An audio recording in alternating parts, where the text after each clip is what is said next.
Hello, you linking books to untold ages. It's your boy Murph.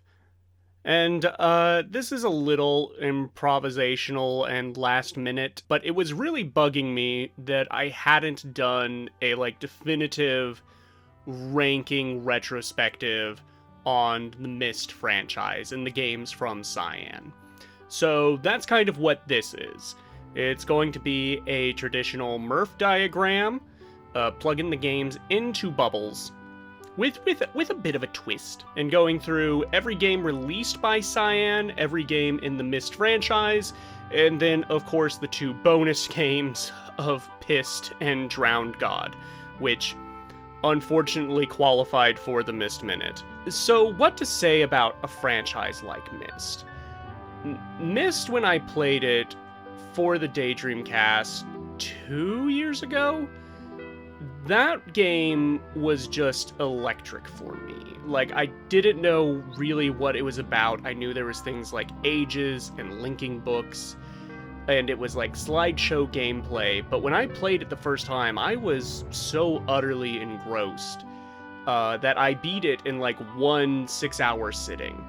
You know, no guide, no nothing, only really taking a break to go eat. And I was so enraptured by it, and hearing that some people say like, oh, the sequel Riven is even better, and knowing that there was like 3 other sequels that, you know, at the very, I had never heard people talk about, which could be going in either direction. Either those were sequels only appreciated by fans of the franchise, or they were their own weird thing. At the very least, I never heard, like, you know, Myst V being placed on any of, like, worst games or worst sequels of all time. So, you know, I was reasonably intrigued at where the premise of Myst, of these fantastical, fictional-feeling worlds, could go. And playing through the games one by one, you know, people that would listen to the podcast would notice I definitely had a lot of diminishing returns, because it was either the games were being too close to Myst and therefore feeling redundant, or they just felt kind of generic, and they're, in my mind, not really deserving of the Myst name. Yeah, I've rarely done a franchise playthrough where every entry is sort of overshadowed so much by their biggest success. When I played through the Yakuza games, you know, Yakuza 0 is the one that most casual audience will recognize. But Yakuza 0 didn't become my point of reference for, like, what's good in that franchise. Games like Yakuza 4 and Like a Dragon did. And even then, the sort of lower rated games in that, I could still, like, talk about as having some sort of merit or interest. A franchise like Resident Evil is very much defined by its highs and lows, where games like Resident Evil 4 loom large, but in their own weird way, so do, like, pieces of shit like Dead Aim, you know, where I can just go like, man, what a weird bad game. There's not really weird bad games to talk about with Myst, and all I can really do is sort of analyze the trajectory of the brothers Miller's vision, except at the point where they turned away and passed the keys of the vision off to Ubisoft. But let's find out where things lie. So here are the bubbles for our Murph diagram. Now, 2 of these are pretty familiar. They are carried over from the Murph diagram Team O and I did for the Yakuza Minute. We got Stink and Story. Stink, self-explanatory, it's a modifier. It just means this is not ideal. You know, sometimes stink can be spun as like a smelling your own farts kind of thing, where there's a respect the stink. Story is just straight up like, do I find the narrative of this game compelling? And, you know, it's interesting with a franchise like Myst, where a lot of the time it's more about the plot than the story. It's about what you're doing, what sort of mechanism you're figuring out, what sort of age you're in. But a lot of these games do lean on their stories, their narratives, quite a bit for the sake of building player anticipation and interest in their environment, and that bleeds over into atmosphere. It took me a long time to sort of figure out what to call this bubble, but I realized like atmosphere was the best one for it. This is about the vibes, and vibes are very integral to a Myst game for those reasons I mentioned earlier. They're very lonely games. They're games that you want to get sort of absorbed in the unreal environment you're traveling through. So that's what the atmosphere bubble is for. And then our most gameplay-driven bubble is going to be puzzles. The Myst games are puzzle games. So this is for me to talk about, like, does this have good puzzles? Does this have notable puzzles? Does this have, like, puzzles that are worth seeking out, if you're so curious? Now, the sort of twist to this is, you know, I'm only going to be talking about each singular entry from Cyan and Myst, but a core theme of the Myst Minute when I was doing it on the podcast was I was also looking at every remake and re-release that was done of these games, of which there were many, and I didn't really want to include those in the diagram because it would kind of feel redundant, like, oh, is real Myst going to be put in that different a bubble compared to regular Myst, you know? So I came up with a separate means of ranking. It's not a Murph diagram. I'm going to call it the Murph Quadrant. And this will be for specifically ranking the remakes and re-releases from Cyan. So here we have our quadrants. Our Y line is definitive to inauthentic. This is just sort of generally ranking, like, does this capture the feel of the original release? Would I play this over the original release? Or is something lost in translation of making the graphics prettier or the movement system more accessible?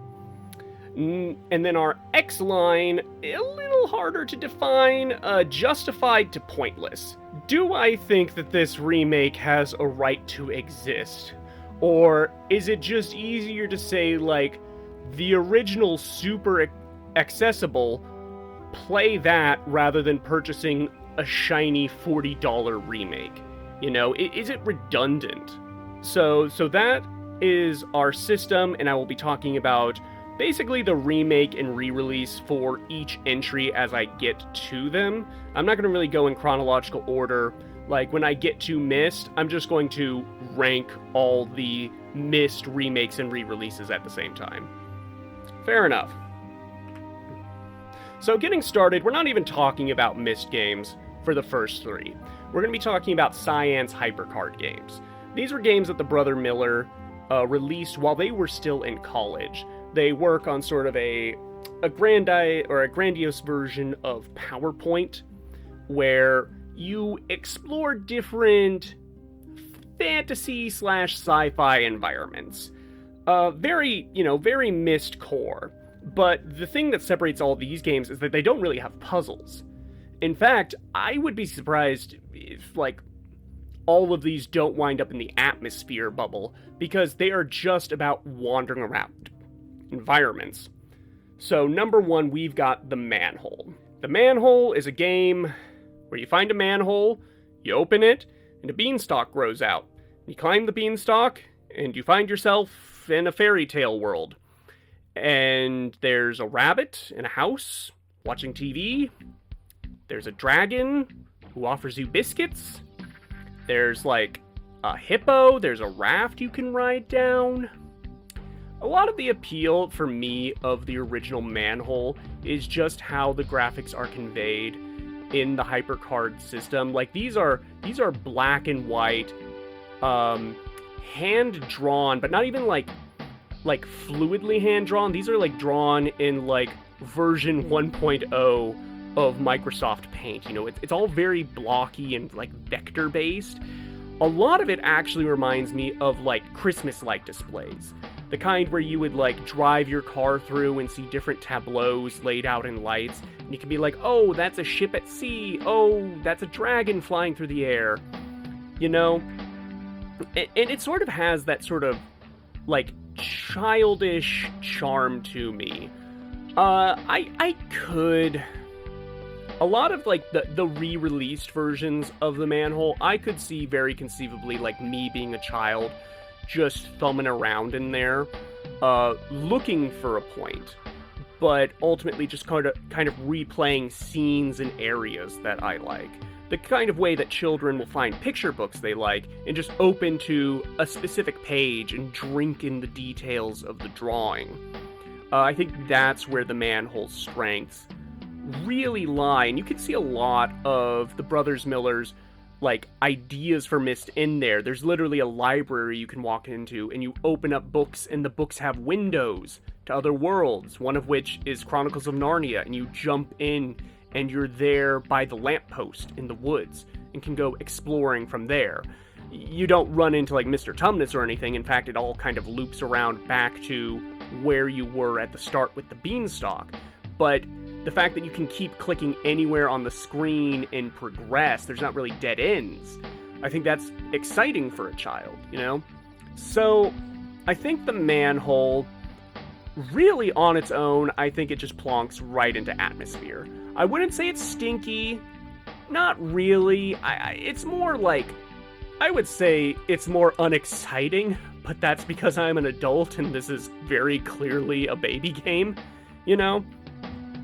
Now, the Manhole had a lot of re-releases, mainly adapting it to other PC systems. It was originally released for the original Macintosh, but it was pumped out on stuff like the ZX Spectrum, I think the PC Engine and such. I think there's even a SNES port now that I think about it, which all have slightly different tweaks, like they have different color palettes and that the art's changed up a little. We're only going to be looking at two other versions of the Manhole, namely the new and enhanced version, which was released when CD-ROM technology became more common. So rather than being on the floppy disk, this takes advantage of the CD-ROM's capabilities for audio and imagery. So it has a full soundtrack. The original Manhole is completely silent. It has a bit of voice acting, and it has a full-on, like, color palette. And the other version of the Manhole is the Masterpiece Edition, which was released following Myst's success. It's a ground-up remake of the Manhole in the Myst engine, quote-unquote. It's using a lot more Myst visuals, a lot more 3D pre-rendered environments, and it also has, like, a completely new voice cast. I think it's the only one that actually adds new rooms, but it's, like, 2 new rooms, and I don't think there's anything notable about them. If you go for my opinion, I think the most definitive version of the Manhole is actually the new enhanced. The Masterpiece Edition, it changes the vibes a little too much. It's a little less children's picture book, and a lot more... How do I want to put this? It's like... It's a lot less children's picture book and a lot more children's video game. And those may sound comparable. In fact, one may seem more desirable than the other, but I think the vibes of the Manhole are way more in that storybook environment than in a point-and-click interface. And that's not an explanation I can really elaborate on. You just gotta trust me that the vibes are better one way than the other. So, for me, the Manhole New and Enhanced Edition, it does feel definitive, and I think it is justified. I'm not going to say it's, like, all the way justified, because I think there is curiosity in the original Manhole, that if someone wanted to seek that out, like, I think that would be totally chill, because it is a different... It's in black and white, it's a different rendering system, just sort of comprehending how the Brothers Miller were able to achieve what they did is kind of interesting from a historical perspective. And then Manhole Masterpiece Edition, I think it's a little inauthentic, but I'm not going to say it's pointless. It's a little justified, because if you want a shiny version of the Manhole, that's there. Like, if you're a kid in 1998 or whenever it released, I could see wanting that compared to the much older, new and enhanced edition. And it is justified on the grounds of, like, man, they really went and remade, like, the game they made when they were sophomores in college. So that, like, it is interesting there from a historical perspective, like, comparing them, but I think that's the only way it has any interest for me. In fact, I'm gonna tick it a little bit more into inauthentic. So, next up, Cosmic Osmo and the Worlds Beyond the Mackerel. This is the Manhole in space, but it's a much bigger version of the Manhole. There are about, like, 7 planets you can explore in this point-and-click interface, and each planet is just the weirdest maze of different strange rooms. This is a game where you land on the moon, and in the crater of the moon is a tomato. You click on the tomato, you shrink down to the tomato, and it's actually a house. And you go inside, and there's a man made of watermelon in there. And he asks you to give him a face, or something like that. And you can go upstairs, and there's a dude in a hot tub who says, this is the life. And in the hot tub, a periscope raises up, and it's a submarine piloted by a mouse, and you get in the submarine, and he takes you through the islands, and it's all so strange, and it never stops surprising, and I was just shocked how there was always more game, like, tucked away in a corner. It's still not a game with, like, actual, like, gameplay challenges like puzzles, but it's a much broader expansion of what the Manhole did. I will still always remember the moment I was in an elevator in this game, and I went to one of the floors, and it opened up, and the doors opened up, and all that was in the room was a digital clock that displayed my actual current time, and that blew my goddamn mind. There's nothing you can do in the clock room. All it does is display your time. But it's just like one of those things where it's like, how did they do that? How did they do that at the time? And it's probably something really simple. But sometimes those simple tricks work in getting your brain going, you know? I would much quicker give a kid Cosmic Osmo compared to the Manhole. It's going to get in the atmosphere bubble. They're both going to reside in the same bubble because the Murph diagram doesn't really delineate quality. But that's where it's going to lay. And Cosmic Osmo did have a CD-ROM enhanced version as well. It included voice acting and some sound effects. It's not in color. And those are really the only changes. I guess they do add a few new rooms. But other than that, it's a pretty straight re-release. In fact, I would say it's like as definitive a re-release as we're probably going to see, because it's literally just a straight upgrade. In fact, like, fully justified. Like,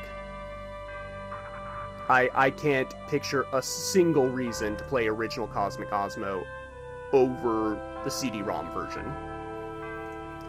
Last up for the HyperCard games, Spelunx. Spelunx is 4 rooms of physics puzzles. Well, not even physics puzzles. Physics, like, toys? It's trying to teach kids about science, and you do it through, like, a cave where you can drop a rock, and it will show you the sound form of the rock's echo passing up to you, and you can adjust the parameters of the cave and see how that affects the sound wave. You can experiment with, like, gas in a tube and see how it creates different spectrums of light. There's an animation machine. There's, like, a sort of, like, ant hill or an ant farm where you can drop in different things and see how the ants react and whether they'll eat them or use them as building materials and such. So it's an activity center, is the word I'm trying to come to here. It's an activity center. And I had a few activity centers when I was a kid. One was like Winnie the Pooh. The other one was for Arthur on PBS. And, you know, a kid can get quite a bit of mileage out of them. For me, there's just not a lot of content here that's, like, worth checking out at all. I think the only reason why someone would be seeking out Spelunx today is if they're me and they're wanting to get a thorough look at the Cyan Catalog, or they played it when they were a child in the 90s and they're nostalgic. I can see, like, no reason to give this to a child today. I feel like there's much better options available. So where would I plunk Spelunx? It doesn't have a lot of atmosphere at all, especially compared to the Manhole and Cosmic Osmo. You're literally in just, like a cave. It's not even a very interesting cave. It feels like a play place. I guess it is puzzly. I guess there is, like, that element of play, where you're sort of experimenting, mixing and matching. The brothers Miller were very interested in teaching kids scientific method. And that's evident in, like, most of their works, even the Myst novels. So I think, like, puzzles and stink. I think that's a fun place for Spelunx. Spelunx did have a new and enhanced version, where it's called Spelunx and the Caves of Mr. Pseudo. Who Mr. Pseudo is? I have no clue. There's no NPCs in the game. I think you can find a diary. Mr. Pseudo talks about his caves. I have no recollection of the Spelunx lore. The new and enhanced version adds sound and colors. So I guess it feels definitive. And I guess it's justified kind of in the same way that, like, Manhole new and enhanced is. Where it, and even Cosmic Osmo, where it is just like a straight upgrade. But part of me does appreciate the original Spelunx in a small way, where, again, because of the format it's done in, I'm kind of, like, amazed by how it was done. You know? That they pulled off, like, a system where you can make animations, like, frame-by-frame animations, and you can, like, remix sounds and stuff. They did that all in a glorified PowerPoint thing. So actually, now that I think about it, I think I've talked myself into original Spelunx being a little more interesting to seek out. Whereas the re-release, I guess, is a better toy to give to children, but like I said, I wouldn't give Spelunx to a child. I think this is only interesting from a historical perspective.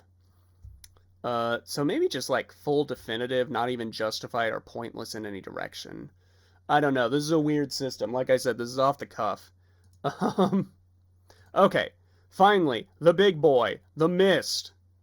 Oh, Myst. I still love Myst. I still think very fondly on Myst. I think on my backlog, I added Myst to, like, my top 5 favorite games. I'll never forget that experience, which is, you know, fascinating from, you know, contemporary perspective, because it was 2024 when I played it, and this is a very old game. It feels old, and yet it also feels timeless. This is a game not really bound to any conventional time frame, because it's about a wizard using science and literature to craft worlds to conduct experiments in. I'll never forget the feeling of starting on the docks, walking up to the library, and seeing the burned books, not understanding why they're burned, but finding a few I can read, and just sitting there thumbing through them and getting a picture of who Atris is, what his life was like, and all these strange questions about his sons, and then I turn around and find the sons trapped in books, and just wondering what the fuck is going on here. So for me, Myst does land, it very definitively lands in story and atmosphere. And that can feel strange because the story is quite simple ultimately. But I think it's simple, but the interesting thing is that the way it's told and the way you figure it out is actually a bit complicated, which is true for basically every puzzle in Myst. A lot of puzzles in Myst you can bypass if you know the solution, because it's as easy as punching in a code. But the way you discover that code is by tinkering with the mechanism, by thumbing through Atris's journals, and then it all clicks and makes sense. And I think that's true for the story, where, you know, you meet Sirius and Akinar, and they try to play you against one another. But the simple solution is that both of them are villains. And your one way out is to work with Atris by, you know, figuring out the secret of the marker switches, which again is a very simple solution, but you never knew that it was even something to solve, you know? Yeah, fuck it. It's going in the trifecta. It's puzzles, atmosphere, and story. I still love original Myst over any of the remakes or re-releases because it does bleed into that Manhole thing where it just feels like a picture book.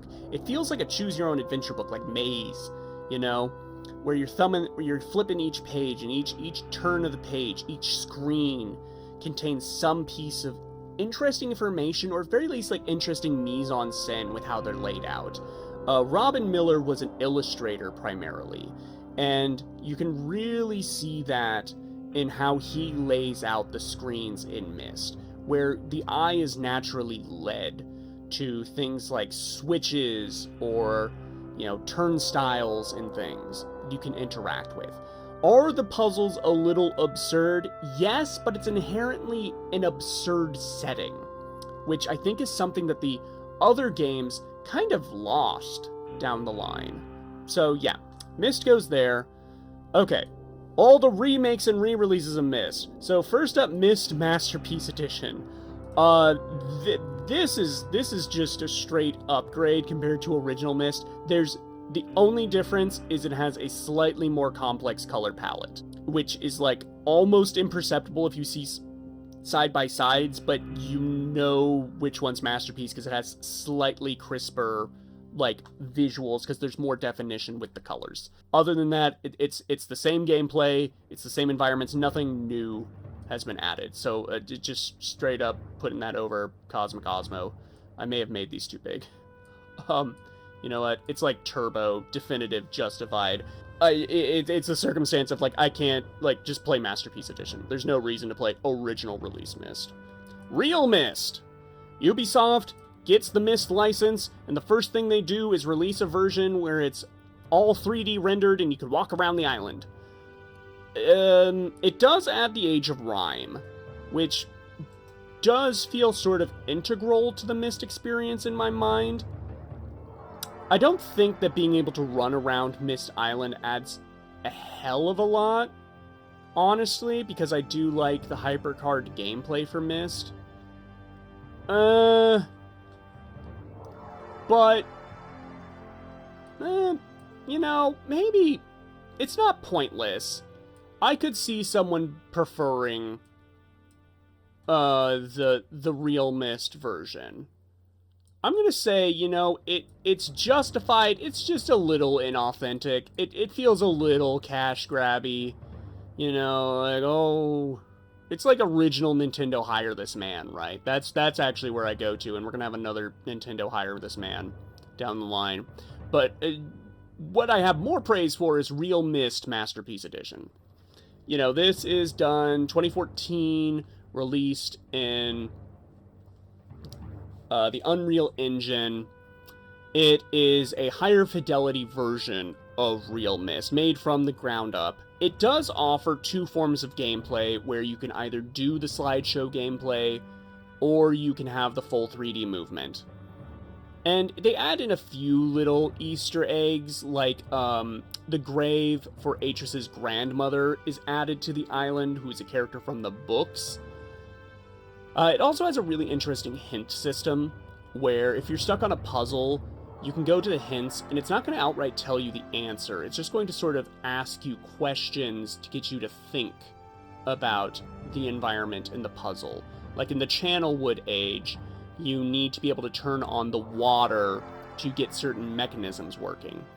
And it doesn't say, like, follow the pipes to the spigot. It says, well, where do you turn on the water in your house? If you wanted to get water flowing, where would you go? And your brain goes like, oh, to a spigot. or something like that, and you follow the pipes, and there's a spigot, you turn it on, you have water.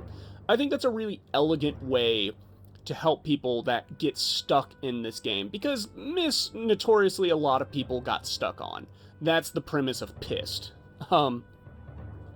So, I don't think... It's a little more definitive in my mind. If someone said, I want to play Myst, but I don't like old games, I would recommend real Myst way before Myst 2020. So it's a little more justified. I think it occupies, yeah, about there. Okay, now, Ultimate Nintendo, hire this man. Myst 2020, we made it an Unreal 5. It's so shiny and cool and made for VR.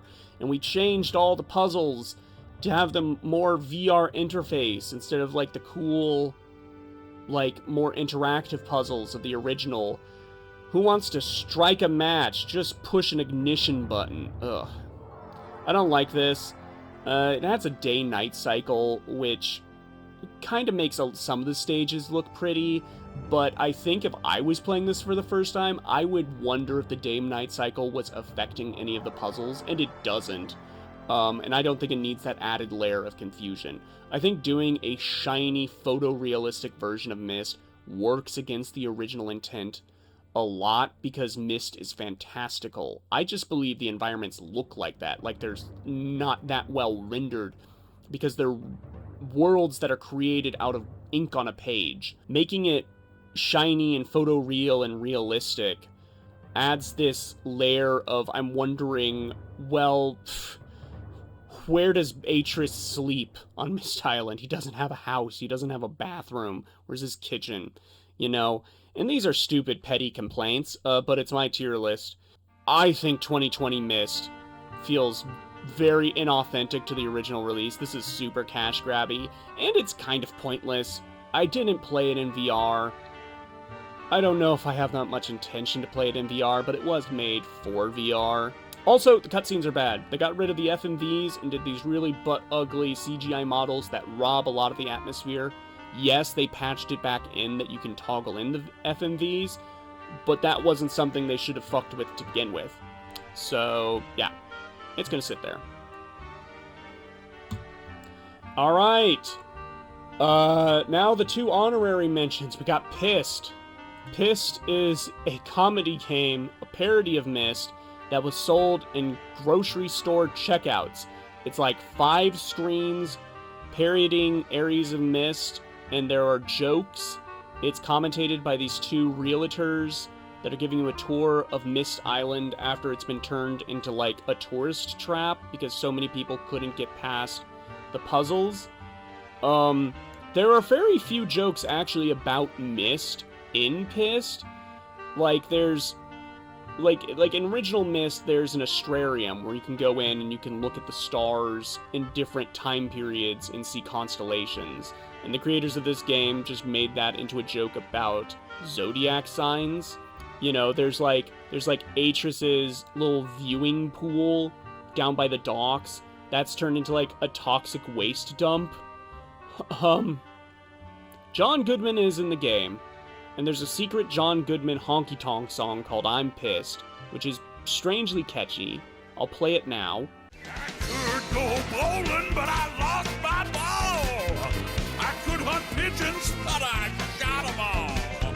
I might go fishing with the other guys, but the only thing that's biting is the mosquitoes and the flies. I really hate the place I work. The boss is such a total jerk. He gets me pissed. Total jerk. I'm changing tires, pumping gas. The job I got ain't got no class. Yeah. No class.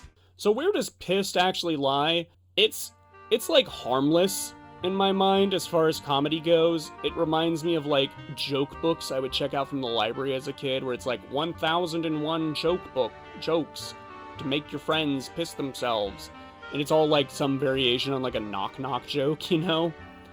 So it stinks, but I do think it has an atmosphere. I do think Pyst has an atmosphere. I weirdly, if someone said, I'm curious about the Myst parody Pyst, I would tell them to seek it out. It's 5 screens. You can get through it in like 30 minutes. You can see all the content. I think it was like sold for like peanuts.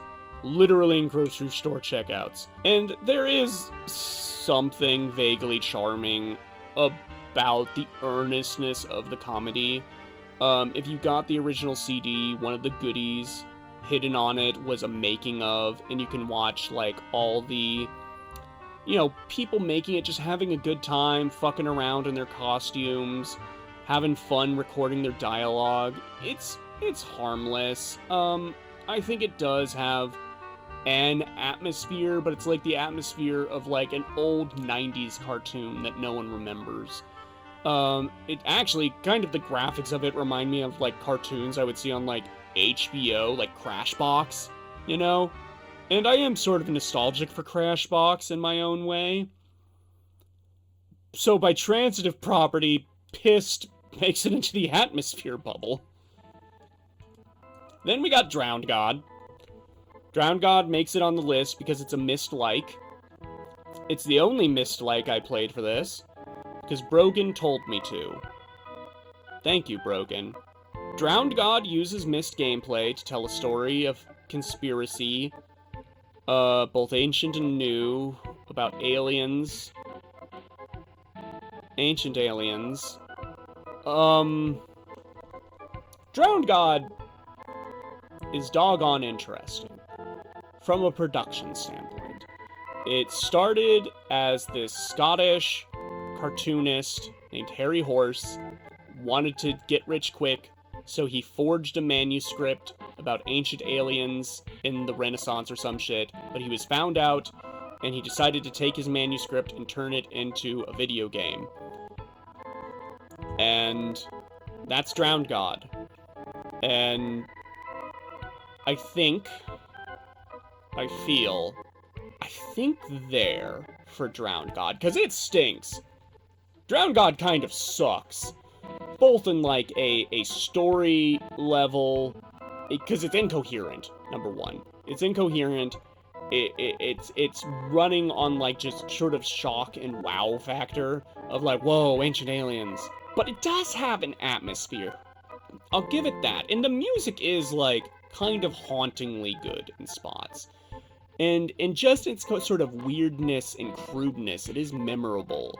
Towards the end of like the first area at Stonehenge, you ride a boat down to this ancient dilapidated tower, and in the top of the tower, you find you're told is Morgan Le Fay. But it's like clearly this grotesque like animatronic that's glitching out and speaking to you.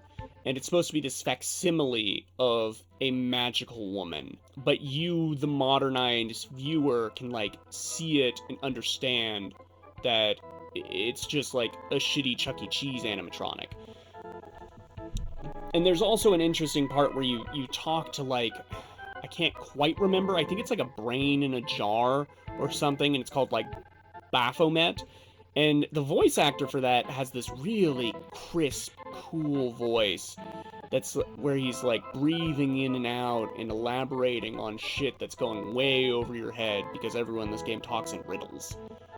And from a puzzle perspective, Drowned God has way more puzzly puzzles than Myst and most Myst likes. The issue is that they're like straight up like puzzles.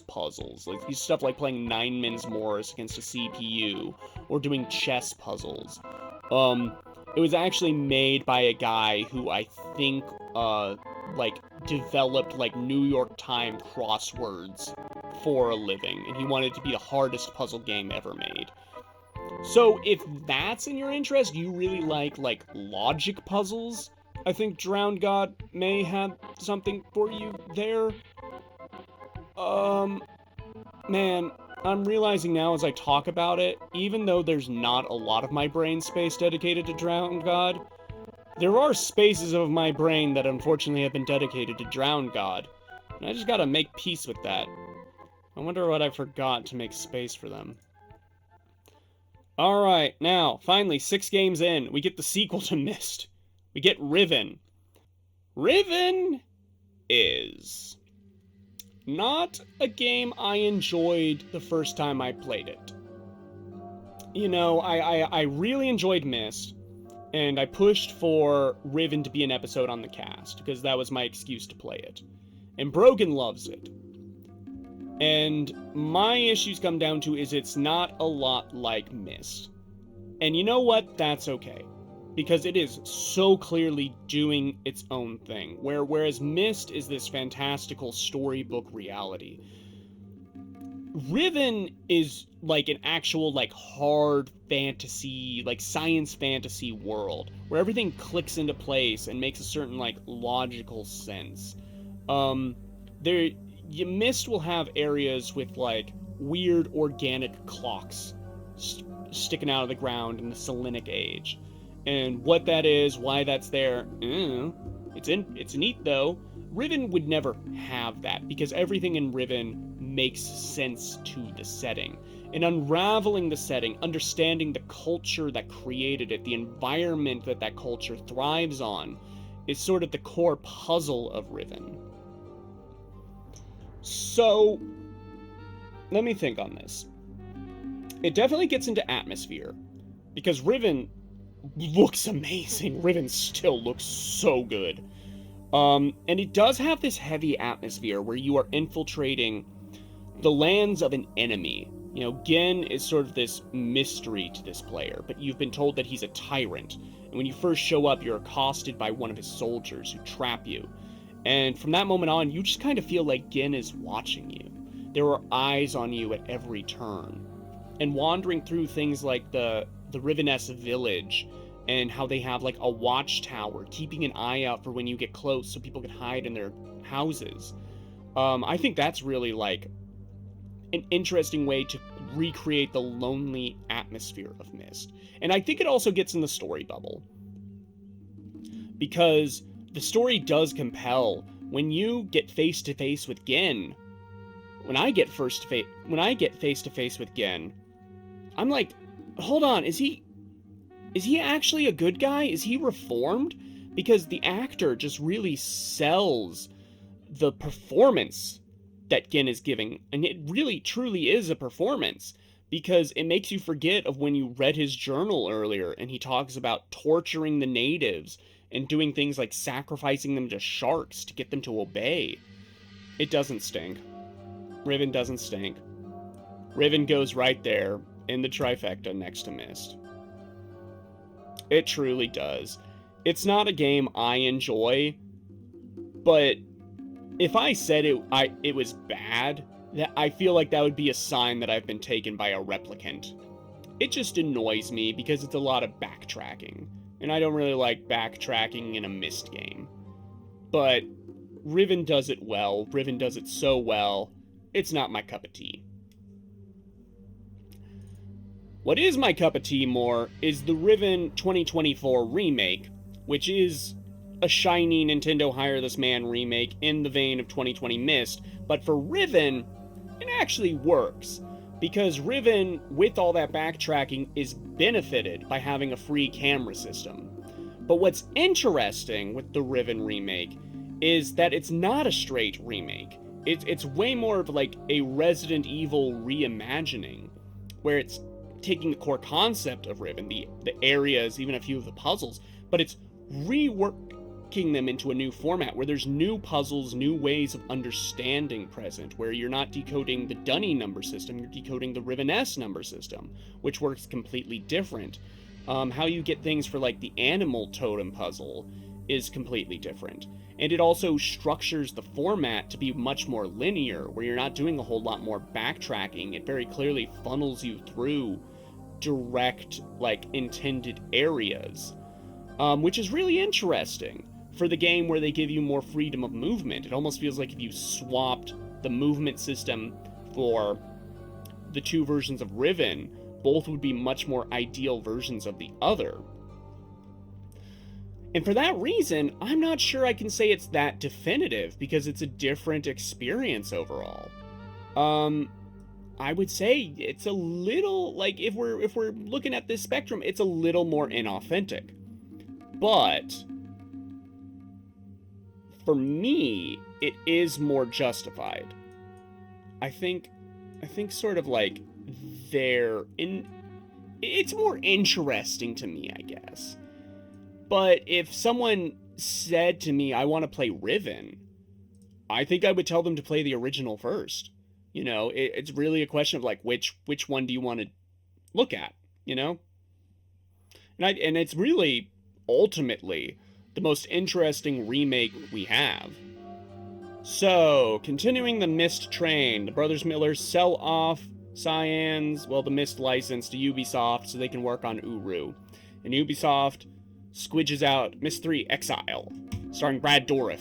I was pretty favorable towards Myst III when I finished it, but the further I've gotten away, this is a really pointless game. In the grand scheme of things, I think the definitive Myst trilogy is Myst, Riven, and Myst IV, because that tells a complete story in my mind. Myst III is just this weird filler episode where we have to fight Frieza's brother. Everything that I praised about Myst, and this is much more a Myst game compared to Riven, to the point that it's like almost like 1-for-1 in some spots. Everything that I praised about Myst from a story perspective just doesn't feel like it's there in Exile. The Ages of Exile have no backstory. They're literally like sort of set up as classrooms for Atreus to teach his sons. And they're very pretty.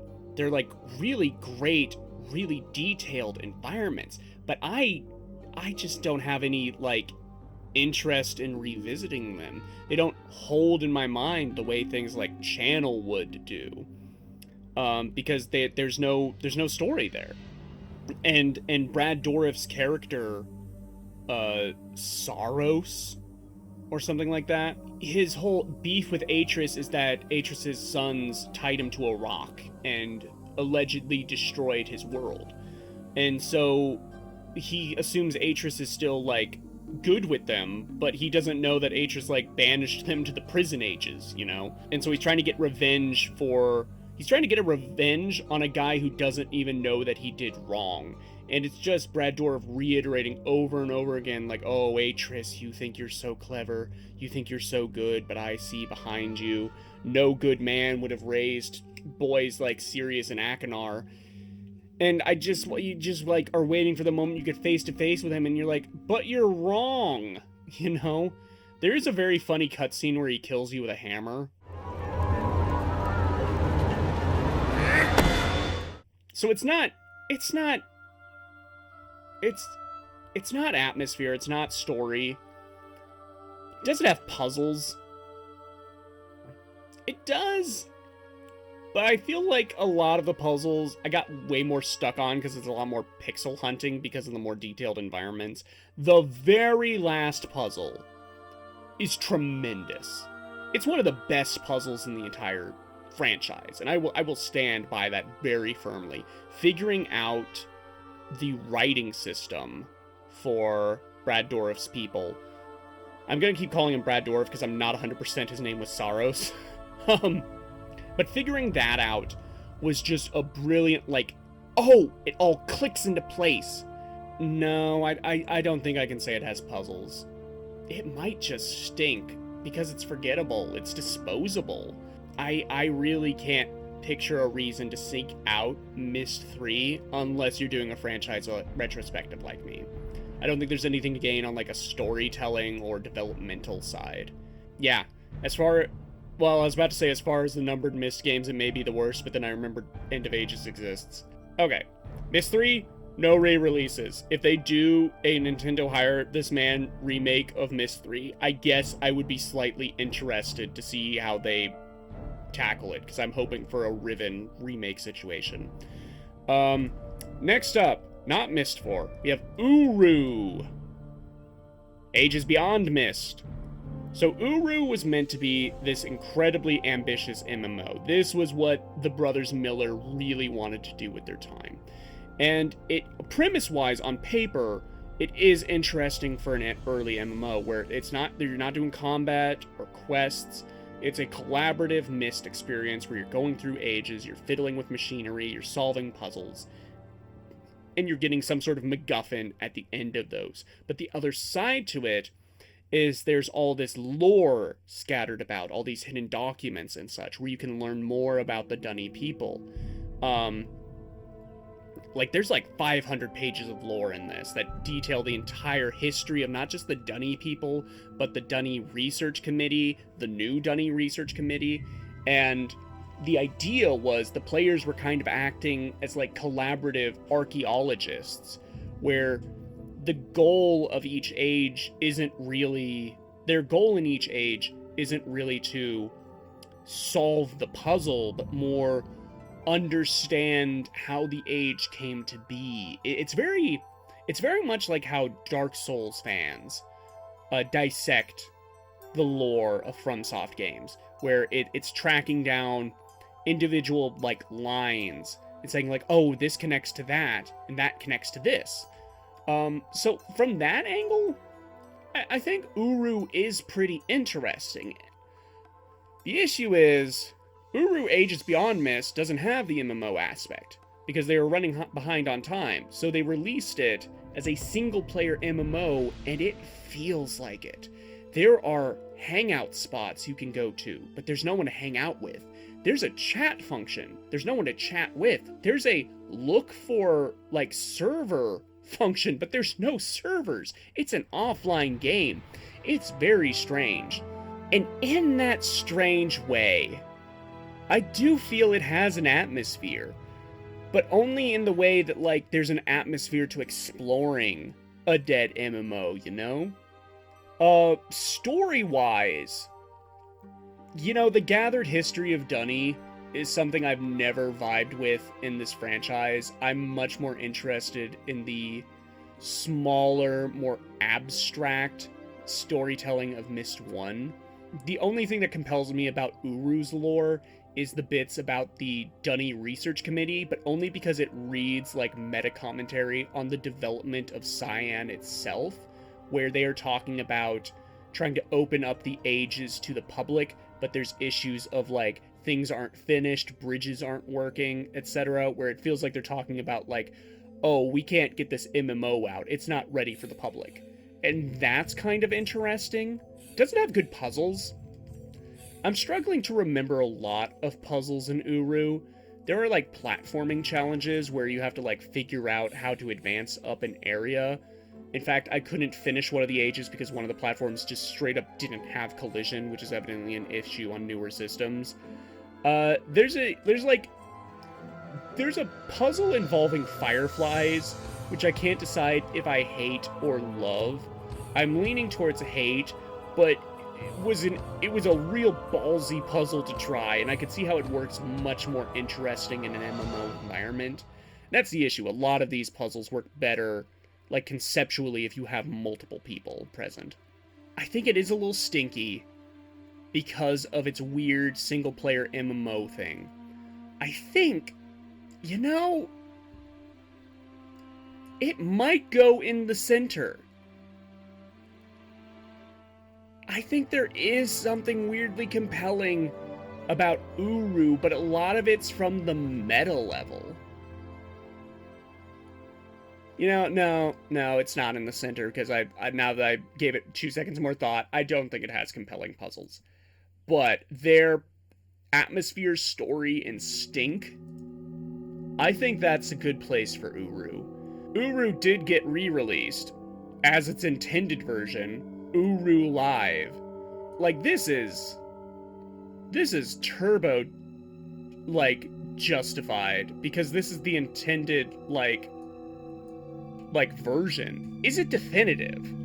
That's the interesting thing, because Uru Live, they turned back on the servers when Cyan started work again in, like, 2017, I want to say, and it's gotten added in with a whole bunch of new fan content. The Uru Live community is quite virulent and devoted to the vision of Uru.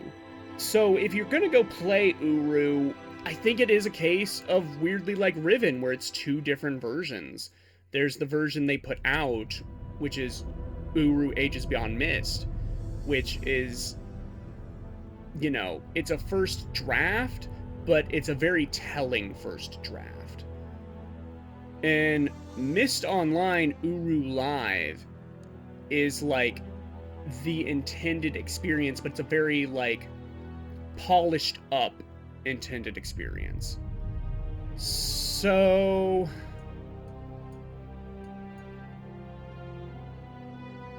maybe slightly less definitive than like Cosmic Osmo, but it's like super hyper justified, you know? Um, I just hesitate to call it, especially because it's also like a live, it's not a live service game, but it's constantly getting updated. So it's not like you can go back to like older patch versions really and find out what the MMO was like when it would like first turn back on, you know? I don't think any MMO is ever as like definitive as it's ever going to be, and that's just the truth of live service models. All right, Myst IV Revelation. Oops, we sold out and made a AAA Myst game. And what I mean by that is like this is the most story-driven Myst game. This is a Myst game with like cutscenes, brother. The weird thing about Myst IV is I never like saw any scuttlebutt about it on the web. No one seemed to claim it as their favorite. No one seemed to claim it as the worst. It just sort of existed. I kind of dig Myst IV a lot. I'm not gonna lie. If you're gonna do a version of Myst that's much more cutscene and narrative heavy, I think this is like as good a version as you're gonna get while still retaining a lot of the Myst flavor. And the reason why I say like the definitive trilogy to me is Myst, Riven, and Revelation is Myst is a story about Atreus realizing that his sons are shit. And in Riven, you realize that he had a shit father, and now there's like this question of, well, you know, is it like genetic or something like that? Is Atreus alone as the one good member of his family? And Revelation gives him closure on that through Sirius and Achenar. As far as like a direct sequel to Myst, this is much more direct than Riven. And I think that a lot of the voice acting and performances, you know, they feel kind of FMV cringe, but the actors do give a really good effort. Even Peter Gabriel. I don't think it has a great atmosphere. In fact, I'm really kind of struggling to decide what's notable about its ages, but it also has way fewer ages. You only have like the main hub world, which is very pretty. I kind of like exploring that space at night. But then also the two prison realms that Sirius and Achenar were trapped in. I don't really find them like that compelling. I'm mainly just there to sort of learn what became of them post-Myst. I wasn't even certain that like there was a them to become something of. I kind of always assumed in the original game that when Atreus torched those books, he just fucking killed them. So I think it might just be pure story. I might just really like the direction they went. Like, if you're gonna bring back Sirius and Achenar for a AAA Myst sequel, I think this is as ideal as that execution could be. What ain't ideal is Myst V, End of Ages. Oops, it's not a Myst game, it's a Uru game. Hope you liked the lore of Uru. Sort of like the through line for Myst as a franchise narratively is there's like two plot threads. One is of Atreus as this failed father and failed son. The one like good person in his bloodline. And reconciling with that. And the other thing he reconciles with is being the last son of this ancient fantastical race of the Dunny, which is built on colonialism and slavery and hierarchy and questioning, like, is Dunny worth bringing back? Should the populace have access to the technology and magic of Dunny, or will it just get used for evil again? Sort of the same question he asks himself when he has another child in Yisha. And it's like, is she gonna turn out like Sirius and Achenar? I need to change who I am as a father to not repeat the sins of the past. You know, it's very much grappling with the past. And I think if they really leaned into it more, having Atreus's legacy as the son of Gen and his legacy as the last son of Dunny, being one in the same, I think Myst V would have been a good game to end it on, as like the end of Dunny as a concept. The issue is, it doesn't, because I don't give a rat's ass about Dunny. I really don't. Look, I read the Myst books, I thumbed through the Uru lore. I really don't care about where Myst linking technology comes from. I just care about the worlds they facilitate. It's just shorthand. Like, how do you go to this realm that's just an endless sea and a lighthouse, you know, in the stone ship age of the original Myst? And you know, you jump there through a book. I don't need to know about the special wood that the book pages are created from. I don't need to know about the special ink or the special words that are written down in there. And Myst V really just comes to a head with showing the hand too much. And it doesn't help that it has really some of the most sauceless puzzles, I feel like. And they do try to mix up the formula a bit because they give you this tablet you can interact with and write down symbols to affect the environment. Things like changing the temperature or kicking up the wind or bringing rain. And those are used ultimately in like a handful of puzzles and never in any interesting ways. It's like, oh, there's an ice wall blocking me. I need to turn up the heat and it will melt. Oh, there's a river in front of me. I need to turn down the heat and it will freeze. And the way you interact with it is drawing on this tablet, and you have to drop it on the fucking floor so an invisible insect man can pick it up and carry it to a pedestal, and then the effect you wanted to have happen happened, and in that time frame, 9 years of your adult life have been wasted. And this game loves wasting your time. Man, I'm really down on this one. I really am. It just doesn't... If you played Myst 1 and then you jumped straight to Myst 5, I think the average person would go, what happened? You know? And it's weirdly with a lot... Unlike other franchises, where you could say money got involved, and they catered too much to a casual audience, or something like that. Myst 5 really feels like the creators flew up their own ass. Turned to the audience they accumulated and said, you guys are gonna eat your vegetables.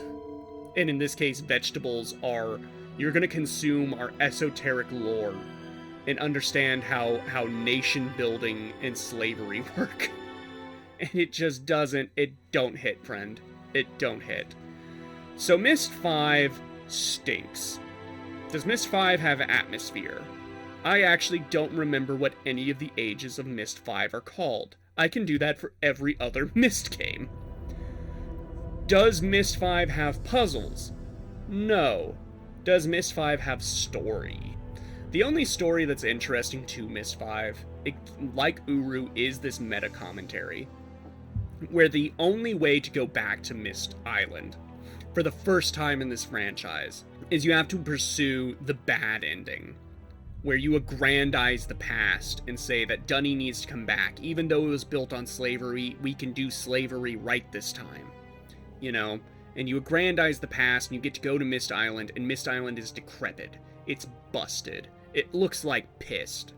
And there's something, you know, if this is the Brothers Miller telling us to eat our vegetables, there's something deeply petty about that I can respect. But I don't think Myst 5 has a good story. I think Myst 5 just stinks. It stinks worse than Exile. In fact, so much so, I'm gonna bump Exile into the puzzle category, just so Myst 5 can sit there by itself. Nope, wait, it won't be there long because I see another game that's gonna go in the stink bubble. Not this one, though. Obduction slaps, Obduction fucks. Obduction is the second best game in the entire Cyan Catalog beside Myst. Obduction really reignited my passion for Myst as a game. Which is weird because it's not even a Myst game. A Myst shows up, but it's a gag. You find a Myst book and it's literally like the collector's item that would come in the collector's edition of Myst 2020. Obduction tells this great story about people of different cultures and time periods having to work together to build a community in an alien environment, and then they have to do it again, but for a race of completely, different aliens. And you see how the aliens interact with each other. And it's just telling a story about how home is where you set down your roots. And that can be anywhere. And I think that's like the most beautiful, holistic story the Brothers Miller ever told. So I think it has a good story. Does it have a good atmosphere? It does for the first half. When you're exploring the human section of I forget what they're called, the domes, there is a great mystery and an empty atmosphere dangled in front of you, because there's a lot more backstory that's laid upon you through the journals. When you start exploring the alien sections of the domes, there's less of that. In fact, I feel the environments are kind of generic. So it's hard to say. Puzzles, though. Again, I think it's another factor of, in the first half of the game, the puzzles are much better because you're working within one environment, and you're doing much more Myst-like puzzles of deducing, figuring out space and figuring out how mechanisms work. But the actual gimmick of this game is a lot more spatial reasoning, where you're taking pieces of the environment and you're swapping them with pieces of other environments. And that can get really laborious, especially towards the end, where you're literally making a maze piece by piece of the environments you've been in. And I think that does get tiresome. So I don't think it sits there with Riven and Myst. My gut feeling says it doesn't. I would say story and atmosphere is what I would credit Obduction with, more than anything.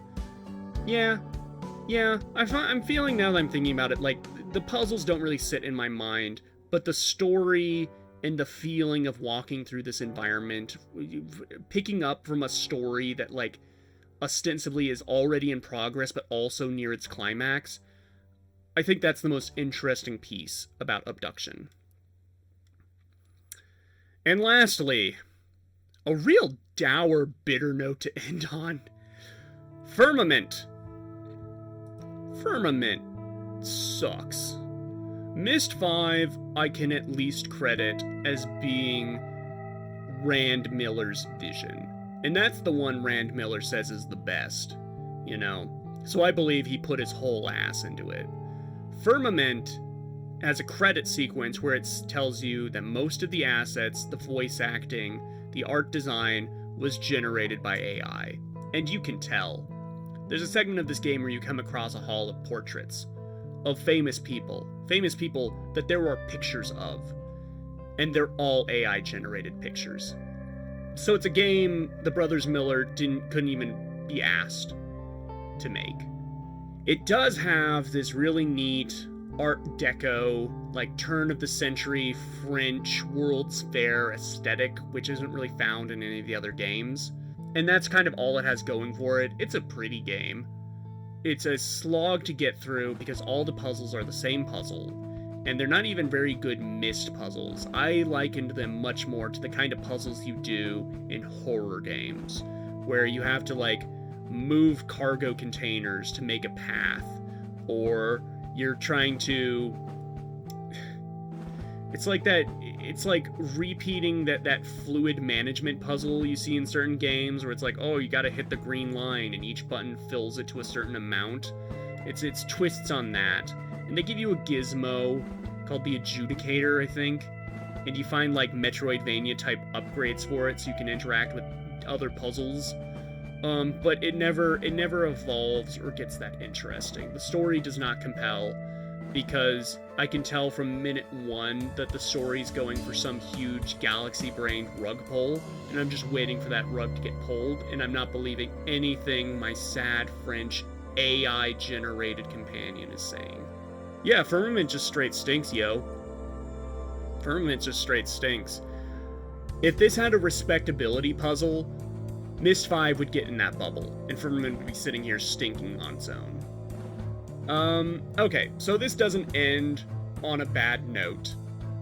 Let me look over this and see if there's any adjustments. In fact, let me look over here and see if there's any adjustments, because I noticed I didn't use, like, this quadrant at all. Is there anything that's definitive but feels pointless? You know what? Yeah, Real Myst. Original Real Myst, completely pointless, because you can just play Real Myst Masterpiece Edition. In fact, you can't even play original Real Myst anymore. I tried to, and all I could find was like a sketchy Russian rip that like I could get running for a few minutes and then it crashed on me. Yeah, there's no reason to play original Real Myst. You know what? Manhole, Masterpiece Edition, also a little pointless, because I would just tell people to play New and Enhanced Edition. I don't think there's actually a lot of reason to seek out Masterpiece Edition over that, unless you want to see how they redid the game in the Myst engine. But that's just for freaks like me, you know? Yeah, maybe bump everything down a little bit here, so the stuff that's off the graph can be in the graph. Does Spelunx need to go anywhere? Spelunx New and Enhanced, it does feel as definitive as it gets. You know, is Myst Masterpiece Edition justified when it's just like a slightly better color palette? You know what? Let's do. Yeah, let's get real funky with it. Let's do that. Let's do that. I'm just moving shit. I'm just moving shit now. This is, can you tell this is off the cuff and not rehearsed or scripted in any meaningful way? Alright, that feels good. And then back to our main bubbles. Is there anything that's pure puzzle? No. The only thing I would say is like a pure puzzle there would be like Firmament, but Firmament sucks at its puzzles. But the puzzles are the only thing I can conceive caring about in that game. Part of me wants to eke Firmament into the atmosphere bubble, because it is a very nice, pretty art style, but I couldn't give half a shit about the environments because I know that they're inauthentic. It's like I said, it's so obvious from minute one when you start getting told about the Keepers and the Reclaimers that you're waiting for an M. Night Shyamalan type twist about those. So anything related to those people in the environment, you know it's just fake shit, right?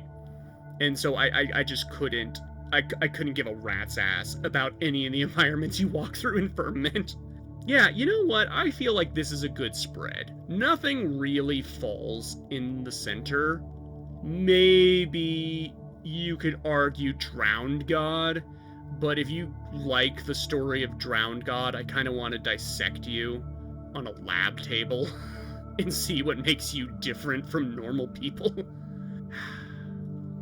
All in all, playing through this franchise was a bit of a letdown, because it wasn't as exciting, I think, as I wanted it to be. I almost said interesting, but I think exciting is the better word, because it is an interesting franchise, especially looking at it from an auteur theory, how the brothers Miller started in college just making gifts for children they knew, and then they made the biggest game of all time by accident in Myst.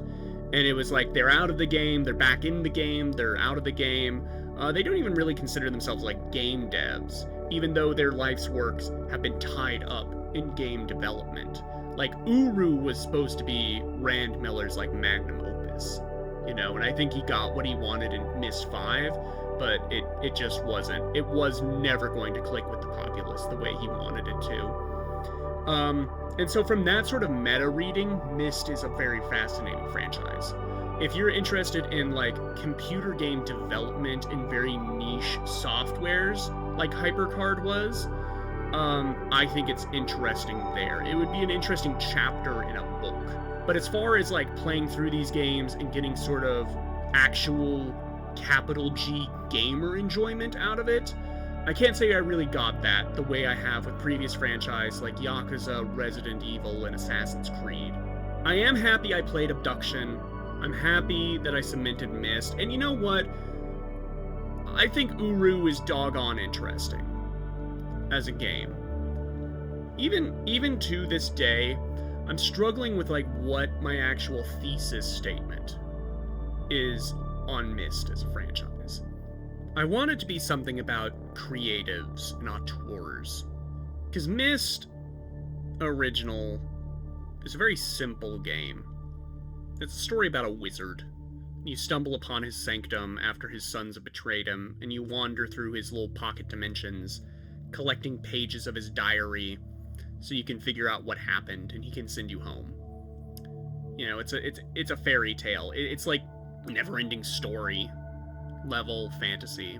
And then from there, the brothers Miller asked, well, who is Atris? You know, where does he come from? Where does this technology come from? And it was just like the absolute wrong direction to go. And sometimes that can work with franchises, is getting a lot more heady and historical about the setting. I've seen it done. No examples come to mind, but I've seen it done. And I think what it actually comes down to is Rand Miller, who is the driving force behind these, of the brothers Miller. Robin just, like, draws the environments and makes the soundtracks. But Rand Miller seems like a guy who spends 20 years of his life writing down 10,000 years of history for his little bullshit fantasy world, and forgets to tell a story with it because he's way more interested in the body politic and how civilizations are founded on rivers and trade routes. And at the end of the day, you need that compelling story element. And when I think about the Myst games that fail, they just don't compel. Even if they are loaded down with story, like Uru and Myst V are, they don't compel because the characters stop feeling human. I think about Atris's journals in Myst 1, and things like him talking about the monkey people of Channelwood Age, and how, you know, they sort of mess with him and play pranks on him, but they're curious about each other. And there's this really funny moment where he notes that because the ink he's been using was made from the water, which changes color, the color has changed in his journal as he's been writing in it. And you notice that way ahead of the time he calls it out, and it's just like this very funny little human moment. And I can't think of other moments that exist like that post-Riven, really. And that's why I like Myst IV Revelation, because it brings back this much more human story to it, where it's not about characters monologuing at you about the fate of civilizations and the drive of religion and things like that. It's just about a family drama. And sometimes getting small like that is much more interesting, no matter how fantastical you get with it. And,